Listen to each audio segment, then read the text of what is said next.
সালাম জানাই, শুভেচ্ছা জানাই।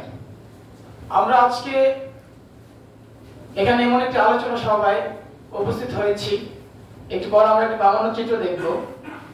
আবরার ফাহাদ, যিনি আজ থেকে 6 বছর আগে আমাদের বাক স্বাধীনতার জন্য, আমাদের বাংলাদেশের যে স্বাধীনতার যে স্পিরিট ছিল, সেই স্পিরিটকে ধারণ করে বাংলাদেশের বিরুদ্ধে যে আধিপত্যবাদের রাজনীতি আমরা দেখেছি, বাংলাদেশের যে নতজানু পররাষ্ট্রনীতি ছিল, তার বিরুদ্ধে বুক চিতিয়ে দাঁড়ানোর ফলে তার জীবন তাকে তখন দিতে হয়েছে।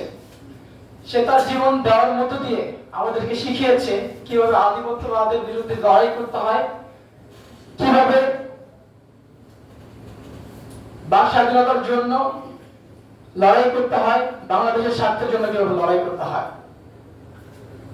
আজ থেকে ঠিক 6 বছর আগে তখন আবরার ফাহাদ কি করেছিল? আবরার ফাহাদ একটি ফেসবুক স্ট্যাটাস দিয়েছিল এবং খুব একটি যৌক্তিক স্ট্যাটাসের মধ্য দিয়ে সে উত্থাপন করেছিল যে বাংলাদেশের সাথে ভারতের যেই পানি বন্টন চুক্তি এবং বাংলাদেশের সাথে ভারতের যেই পররাষ্ট্র নীতি হবে, তার কি ভঙ্গুর অবস্থা তা সে খোলাসা করেছিল।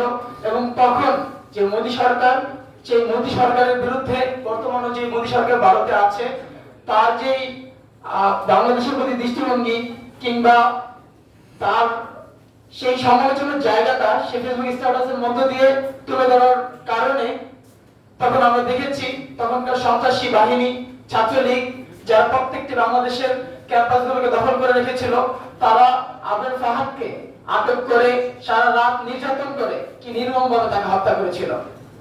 এবং সেই হত্যার পরবর্তীতে বাংলাদেশের ছাত্র সমাজ তখন রাস্তায় নেমে এসেছিল বাক স্বাধীনতার জন্য, ভারতীয় আধিপত্যবাদের বিরুদ্ধে কথা বলার জন্য। এবং সেই স্পিরিট, এবং শুধুমাত্র আবরার ফাহাদের মৃত্যুই নয়, তার পরবর্তীতে কিংবা তারও আগে শেখ হাসিনা সরকার যে হাজার হাজার মানুষকে খুন করেছে, হাজার হাজার মানুষের বাক স্বাধীনতাকে কেড়ে নিয়েছে, সেই প্রত্যেকটি আন্দোলন, সেই প্রত্যেকটি মানুষের রাগ ক্ষোভ একত্রে জমে আমরা 24-এ দেখেছি তার একটি স্ফুলিঙ্গ ঘটেছে, তার একটি বিস্ফোরণ ঘটেছে। সেই বিস্ফোরণের মধ্য দিয়ে শেখ হাসিনাকে প্রমাণ হতে হয়েছে যে বাংলাদেশের মানুষকে আসলে দাবিয়ে রাখা যায় না। বাংলাদেশের মানুষকে নির্যাতন করে, বাংলাদেশের মানুষের টুটি চেপে ধরে, বাংলাদেশের মানুষের বাক স্বাধীনতাকে হরণ করে ক্ষমতায় দীর্ঘদিন টিকে থাকা যায় না। এবং তার শেষ পরিণতি আসলে বাংলাদেশ থেকে বিতাড়িত হতে হয়, বাংলাদেশ থেকে পালাতে হয়। তার দৃষ্টান্ত আমরা বিগত সময়ে দেখেছি। 90 আমরা দেখেছি স্বৈরাচারী এরশাদের পতন হয়েছে। আমরা 1971 সালে দেখেছি যে তখনকার যে পাকিস্তান সরকার ছিল, যেই বৈষম্যবাদী সরকার ছিল, যারা বাংলাদেশের মানুষের সাথে বৈষম্য করেছে, বাংলাদেশের মানুষকে তারা তখন নির্যাতন করেছে, বাংলাদেশের মানুষের অধিকারকে তারা হরণ করেছে, তার বিরুদ্ধে বাংলাদেশের মানুষ তখন রুখে দাঁড়িয়েছিল।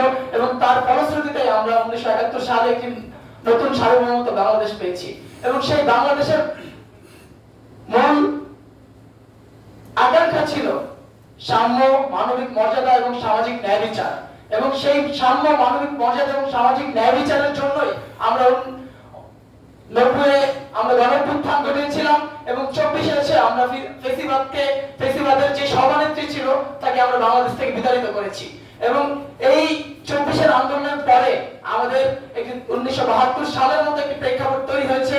এখন এই 2025 সালে আমাদেরকে সেই 1972 সালে যে তাৎপর্য ছিল বাংলাদেশকে ঠিক আবার একটি পুনর্গঠন করার একটি সুযোগ, সেই সুযোগ আমাদের হাতে এখন এসেছে। অভ্যুত্থানের পরবর্তীতে আমরা দেখতে পাবো নানান জনের মধ্যে, অভ্যুত্থানের আগে যেমন আমাদের মধ্যে একটা ঐক্য ছিল, অভ্যুত্থানের পরবর্তীতে আমরা দেখবো যে নানান কারণেই, নানান ভাবে, নানান জনের নানান স্বার্থের কারণেই আমাদের সেই ঐক্যের কিছুটা ফাটল আমরা লক্ষ্য করছি। আমরা যদি ঐক্যবদ্ধ ভাবে যে আপনাদেরকে স্মরণ করে, এই 24-এর সেই 2000 শহীদদেরকে স্মরণ করে, কিংবা বাংলাদেশের মুক্তি সংগ্রামে যারা যারা এখন পর্যন্ত শহীদ হয়েছে, জীবন দিয়েছে, তাদের সেই আত্মত্যাগকে স্মরণ করে যদি আমরা বাংলাদেশকে পুনর্গঠন করার জন্য আবারও যদি সচেষ্ট হই, তাহলে বাংলাদেশের যে সম্ভাবনা তৈরি হয়েছিল 24-এর গণঅভ্যুত্থানের মধ্য দিয়ে, সেই সম্ভাবনা আজ অনেকটাই হারাতে বসেছে। সেই সম্ভাবনাটা আমরা আবার পুনরায় আবার আমরা আমাদের মাঝে ফিরিয়ে নিয়ে আসতে পারবো এবং সবাই ঐক্যবদ্ধভাবে বাংলাদেশকে, বিশেষ করে আমরা নারায়ণগঞ্জে বসে আছি, নারায়ণগঞ্জ পুনর্গঠন করার জন্য আমরা এখানে সবাই ভূমিকা রাখবো, ঐক্যবদ্ধভাবে ভূমিকা রাখবো, সেই আশা ব্যক্ত রেখে আমি আমার বক্তব্য এখানে শেষ করছি। ধন্যবাদ সবাইকে।